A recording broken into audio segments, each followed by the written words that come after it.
All right, let's get right into one of the most surprising and honestly counterintuitive ideas in all of personal finance. It's from the fantastic book, The Psychology of Money. We're about to see why your behavior, not how smart you are, is really the biggest needle mover when it comes to building wealth. So to kick things off, check out these two stories. They couldn't be more different. On one side, you have Ronald Reed, a janitor from Vermont. He fixed cars, he swept floors, super humble guy. And when he died, he left behind an $8 million fortune that just blew everyone away. Now, on the other end of the spectrum, you've got Richard Fuld, Harvard-educated CEO of a huge investment bank, a total titan of finance, who ended up losing everything and going bankrupt. So you have to ask yourself, how is that even possible? It just seems to defy all logic, right? The janitor becomes a multimillionaire, and the Wall Street CEO goes bust.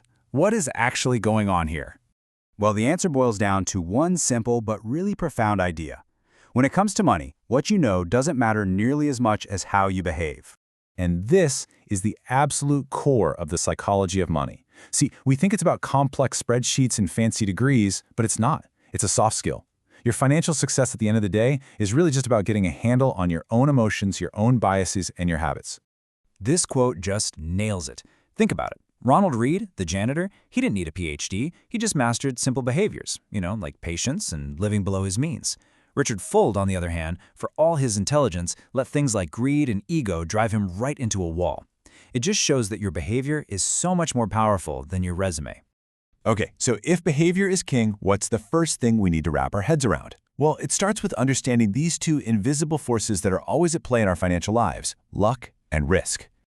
For example, let's take the story of Bill Gates. His success is, of course, legendary, but it got a massive kickstart from just an incredible stroke of pure luck. He just happened to go to one of the only high schools on the entire planet that had a computer back in 1968.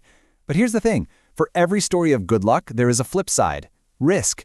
Gates' best friend, Kent Evans, was by all accounts just as brilliant, just as ambitious. They were going to take over the world together. But Kent died in a totally random mountaineering accident before they even graduated.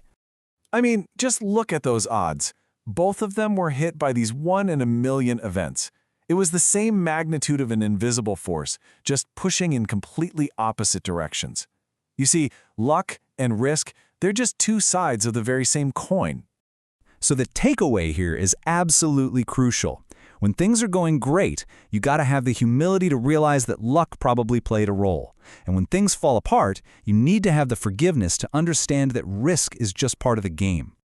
All right, this leads us right into our next big behavioral skill. This is the one that really separates the people who have fleeting success from those who build fortunes that last for generations.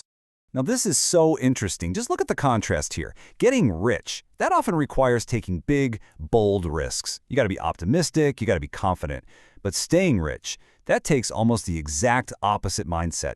It requires humility, a little bit of fear, even some paranoia, and focusing on not losing what you already have. The skills that build the wealth are often the enemy of the skills that preserve it.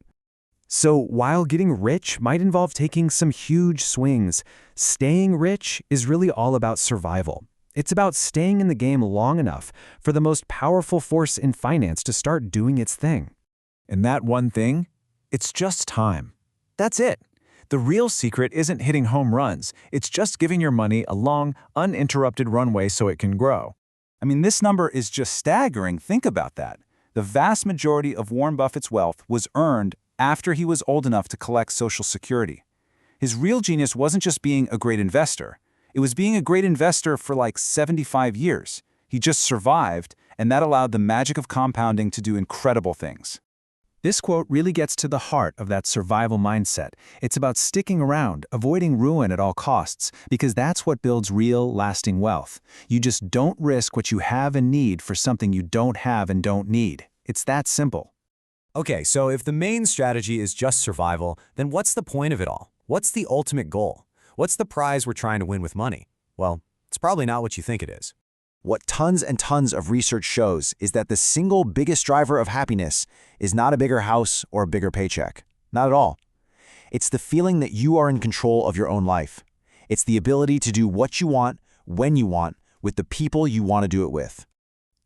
We all fall into this trap of thinking that if we buy nice things, people will admire us. But the man in the car paradox shows how funny our brains are. When you see a fancy car drive by, you don't think, wow, that driver is cool. You think, wow, if I had that car, people would think I'm cool. We just use it as a benchmark for our own desires. So the real value of money, the true goal, isn't buying more stuff. It's buying control over your time. It's the freedom to take a sick day and not stress about money. It's the power to wait for the right job offer instead of taking the first one that comes along. It's being able to spend more time with your kids. And ultimately, it's retiring when you want to. That is real wealth. And this really gets to a fundamental truth. Wealth isn't what you see. It's not what people spend. It's the money they don't spend. Wealth is the assets you have that are quietly working for you in the background, buying you freedom and options. So this is it. This is the ultimate prize that money can buy. It's not luxury, it's autonomy. It's not more stuff, it's more freedom. It is the ability to wake up in the morning and say to yourself, I can do whatever I want today. So that leaves us with one final thought, a question for you to really reflect on. As you think about your own financial life, what are you really optimizing for? Are you building a life around consumption, or are you building a life around freedom and control? Because the answer to that question, well, that changes everything.